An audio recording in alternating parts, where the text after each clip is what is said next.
Do you have a sense of purpose? How easy has it been to live out that purpose?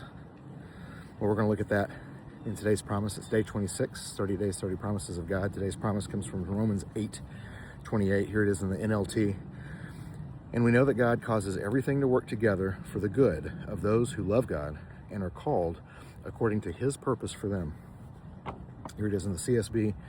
We know that all things work together for the good of those who love God, who are called according to his purpose.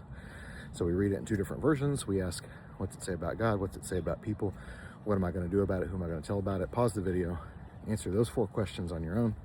Put your answers in the comments to encourage me and others, and then come back. I got some more stuff.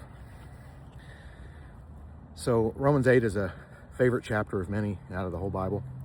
And what's the immediate context here? Well, immediately in the verses before this, Paul is talking about suffering and weakness and how the Holy Spirit helps us through that.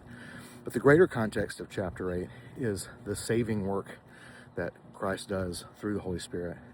And so when we talk about salvation, we sort of talk about it in 3 ways. We talk about the fact that we have been saved at our baptism, the fact that we will be saved when Christ comes again.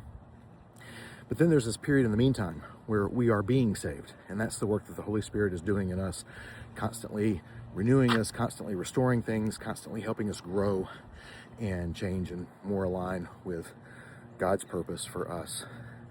So that's what this passage is about. So what does this passage say about God? Well, it says that God has a purpose for us, for anyone that he calls. So that's me, and that's you. God has a purpose.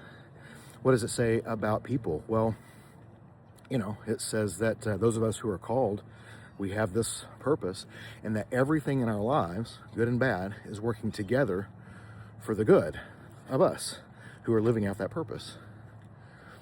So what am I going to do about it? Well, this series is coming to an end in a few days, and Christmas is coming up, and it's what people call Advent season. And I didn't really grow up celebrating Advent, but I got looking into it as a possible set of scriptures to study after this. And what I'm learning is that Advent is about celebrating the first coming of Christ in his birth on earth, as we look forward to the second coming of Christ when he will return, and then thinking about how we will live in the in-between. And that's exactly what Paul is talking about here in Romans 8.